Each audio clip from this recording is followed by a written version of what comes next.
Hello दोस्तों, एक बार फिर आपका स्वागत है आपके अपने YouTube channel JMD education group में।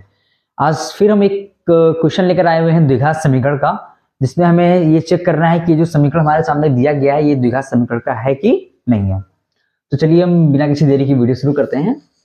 और ये आपका दिया गया x, इस x को हम x से मल्टीप्लाई करते हैं। x को x से मल्टीप्लाई करते हैं एक्स स्क्वायर, प्लस x को हम 1 से मल्टीप्लाई करते हैं, आएगा हमारा x, माइनस इसी तरह से हम 2 को x से मल्टीप्लाई करेंगे, हमारा आएगा 2x, और माइनस प्लस का माइनस 2 × 2। और इसी क्रम में हम इस साइड भी मल्टीप्लाई करते हैं।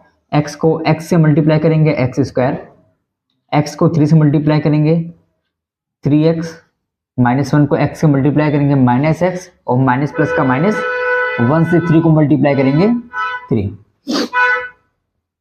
एक्स स्क्वायर माइनस 2x में से x जाएगा, बचेगा minus x and minus 2 equal to x square plus 3x में से x जाएगा, बचेगा 2x माइनस 3। अब सभी को हम एक साइड में कर लेंगे। X square minus x minus 2 plus x square है बराबर के इस साइड आएगा minus x square, plus 2x है बराबर के इस साइड आएगा माइनस 2x, माइनस 3 है बराबर के इस साइड आएगा प्लस 3 इक्वल टू 0। तो एक्स स्क्वायर से एक्स स्क्वायर हमारा कैंसिल, यानी कि बचा हमारा 0x स्क्वायर माइनस 2 और minus 1 minus 3x minus 2x और minus x minus 3x minus 2 plus 3, आपका आ जाएगा प्लस 1 इक्वल टू 0। ये आपका आ गया minus 3x plus 1 equal to 0। तो ये जो हमारे सामने क्वेश्चन दिया गया है ये हमारा द्विघात समीकरण नहीं है, क्योंकि द्विघात समीकरण का फॉर्म क्या होता है, ax square plus bx plus c बराबर 0। अगर इस तरह का कोई भी क्वेश्चन आता है तो हमारे लिए द्विघात समीकरण होता है, अन्यथा वो हमारे द्विघात समीकरण नहीं है। हाँ, अगर यहाँ पे हमारा x नहीं रहेगा तो उसके स्थान पे हम 0x लिख सकते हैं, या फिर अगर कोई भी संख्या या डिजिट नहीं रहेगी तो उसके स्थान पे हम 0 लिख सकते हैं। तो ऐसे क्रम में अगर आपका एक्स स्क्वायर आएगा, अगर आपके यहाँ पे एक्स स्क्वायर की वैल्यू रहेगी, यानी कि 1x स्क्वायर या 2x स्क्वायर या कोई भी एक्स स्क्वायर हो 0 को छोड़ के, तो वो हमारे लिए द्विघात समीकरण का कार्य करेगी। लेकिन यहाँ पर आप देख सकते हैं एक्स स्क्वायर 0 हो चुका है, जिसकी वैल्यू अब खत्म हो चुकी है। हमारे पास सिर्फ बचा हुआ है माइनस 3x प्लस 1, यानी कि एक्स स्क्वायर नहीं है, इसलिए यह समीकरण हमारा जो है द्विघात समीकरण नहीं होगा।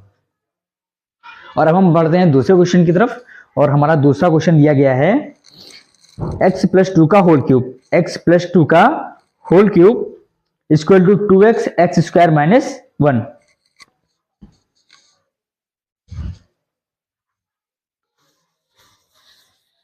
एक क्वेश्चन हम और सॉल्व करते हैं द्विघात समीकरण के।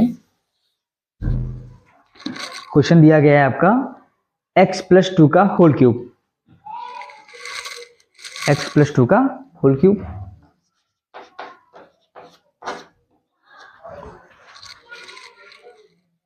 To x x square minus 1 equal to 2x x square minus 1।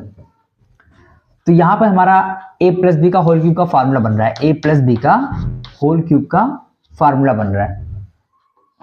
ये हमारा आ गया a cube plus B cube plus 3ab bracket में a प्लस बी। तो a के स्थान पे हमारा x है, यानी कि x क्यूब, प्लस b के स्थान पे 2 है, यानी कि 2 का होल क्यूब, प्लस 3, a के स्थान पे x हो गया, b के स्थान पे 2 हो गया, ब्रैकेट में a प्लस बी यानी कि x plus 2 equal to 2x को हम x स्क्वायर से मल्टीप्लाई करेंगे तो आ जाएगा 2x क्यूब माइनस 2x। इसको हम सॉल्व करेंगे, x क्यूब प्लस 2 का क्यूब आपका आ गया 8 प्लस 3 2 जा 6x ब्रैकेट में x प्लस 2।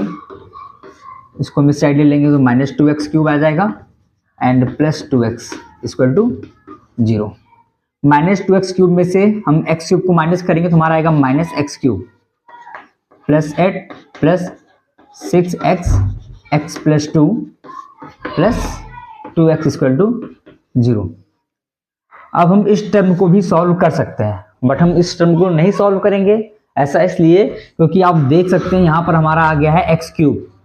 अगर क्यूब आ गया है तो इस तरह के क्वेश्चन आपके होते हैं त्रिघातीय, और जो कि आपका क्वेश्चन था कि आप द्विघात समीकरण है कि नहीं, जो क्वेश्चन में कहा गया था वो ये कहा गया था कि क्या यह समीकरण द्विघात समीकरण है कि नहीं है। तो इसकी घातें 3 आ चुकी हैं, अतः यह द्विघात समीकरण नहीं है, अतः यह द्विघात समीकरण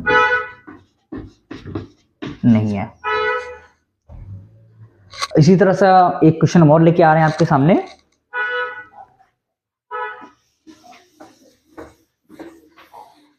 ये क्वेश्चन जो आपके सामने हम दोबारा दूसरा कराने जा रहे हैं, ये हमारा है वर्ल्ड प्रॉब्लम का क्वेश्चन। और इस क्वेश्चन में कहा गया है कि एक आयताकार भूखंड का क्षेत्रफल 528 मीटर स्क्वायर है। कहा गया है कि एक आयताकार भूखंड का क्षेत्रफल 528 मीटर स्क्वायर है, क्षेत्र की लंबाई चौड़ाई के दुगने से 1 अधिक है। क्षेत्र की लंबाई चौड़ाई के दुगने से, तो माना चौड़ाई बराबर a, तो लंबाई क्या हो जाएगी, कह रहे हैं लंबाई जो है चौड़ाई के दोगुने से 1 अधिक है। लंबाई जो है चौड़ाई के दोगुने से 1 अधिक है, यानी कि 2a + 1। तो हमें ये बताना है कि भूखंड की लंबाई और चौड़ाई हमें ज्ञात करनी है, लेकिन हमें इसको सिर्फ क्वेश्चन में कहा गया है कि आपको सिर्फ द्विघात समीकरण के रूप में निरूपित करना है, यानी हमें हल नहीं करना है, सिर्फ और सिर्फ इसका समीकरण बना के छोड़ देना है। और आपका क्वेश्चन में दिया गया क्षेत्रफल 528 मीटर स्क्वायर, क्षेत्रफल आपका दिया गया 528 मीटर स्क्वायर, यानी कि ये भी आपका मीटर में है और ये भी आपका मीटर में है। तो क्षेत्रफल का फॉर्मूला क्या होता है, लंबाई गुणे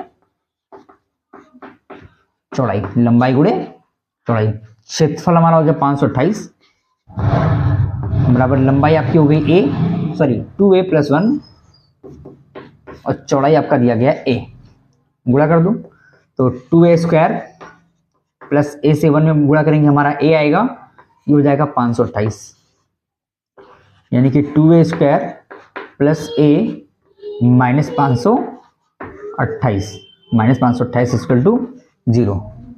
और यह समीकरण हमारा ax² + bx + c = 0 के रूप में बन चुका है, इसलिए इस समीकरण को हम द्विघात समीकरण बोलेंगे। क्वेश्चन में सिर्फ कहा गया था कि द्विघात समीकरण के रूप में निरूपित कीजिए, जो कि हमने निरूपित कर दिया है। आशा करते हैं क्वेश्चन आपके समझ में आ रहा होगा, और ऐसे और भी क्वेश्चन आपकी बुक में दिए गए हैं, आप उन्हें सॉल्व कीजिए, और जिस क्वेश्चन में आपको डाउट आता है आप कमेंट सेक्शन से मुझसे पूछ सकते हैं। Thank you.